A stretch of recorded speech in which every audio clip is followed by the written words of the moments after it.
siapkan hatiku, Tuhan, untuk dengar firman-Mu.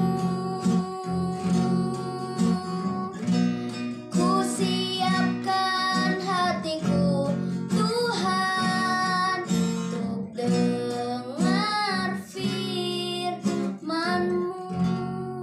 Selamat malam keluarga Allah dimanapun berada.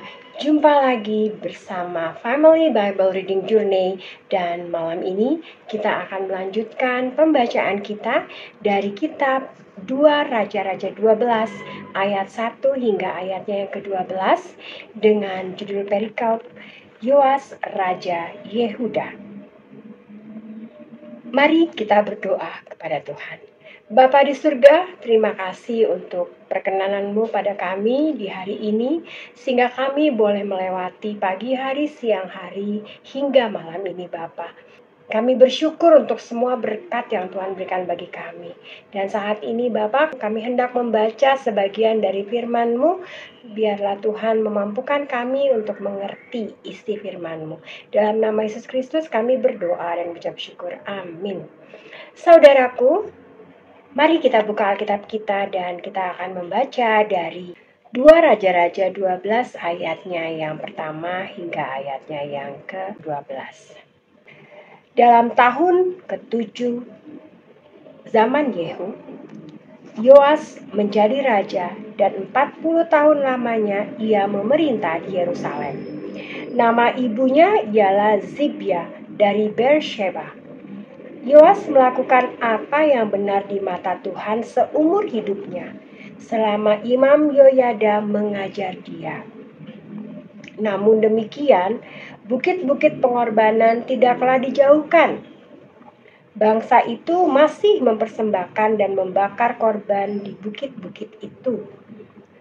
Berkatalah Yoas kepada para imam, segala uang yang dibawa ke dalam rumah Tuhan sebagai persembahan kudus, yakni uang masuk untuk pencatatan jiwa, uang tebusan jiwa menurut penilaian yang berlaku untuk seseorang, dan segala uang yang dibawa ke dalam rumah Tuhan karena dorongan hati seseorang, baiklah para imam sendiri menerimanya, masing-masing dari kenalannya, dan memakainya untuk memperbaiki yang rusak pada rumah itu, di mana saja terdapat kerusakan. Tetapi dalam tahun ke-23 zaman Raja Yoas, para imam belum juga memperbaiki kerusakan rumah itu. Sebab itu Raja Yoas memanggil Imam Yoyada dan imam-imam lain serta berkata kepada mereka, "Mengapa kamu tidak perbaiki kerusakan rumah itu? Maka sekarang tidak boleh lagi kamu menerima uang dari kenalan-kenalanmu, tetapi serahkanlah itu untuk memperbaiki kerusakan rumah itu." Lalu setujulah para imam itu untuk tidak menerima uang dari rakyat. Tetapi mereka pun tidak usah lagi memperbaiki kerusakan rumah itu.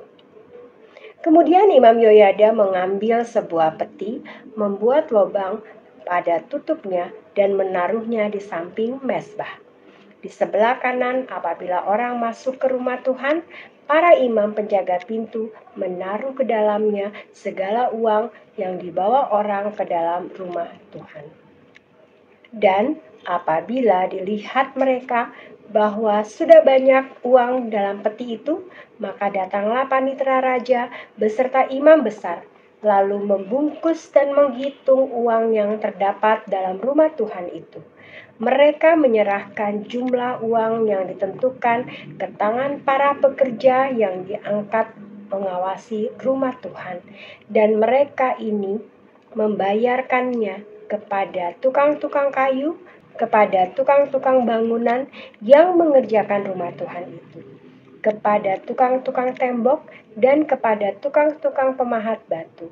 Mereka memakainya juga bagi pembelian kayu dan batu pahat untuk memperbaiki rumah Tuhan dan bagi segala pengeluaran untuk memperbaiki rumah itu.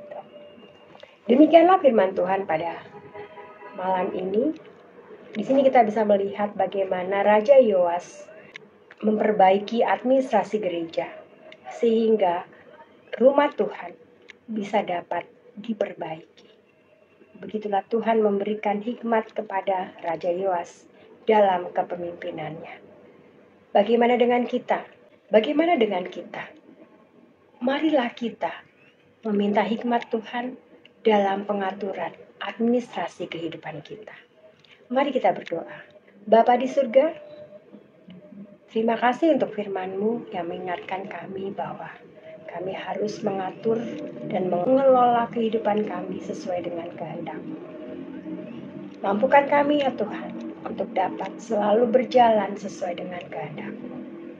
Kami serahkan malam ini dalam tangan-Mu, biarlah Tuhan yang terus menjaga kami dan membangunkan kami pada esok pagi. Terima kasih Bapa. Dalam nama Yesus Kristus kami berdoa dan mengucap syukur. Amin. Sekian saudaraku pembacaan kita pada malam ini.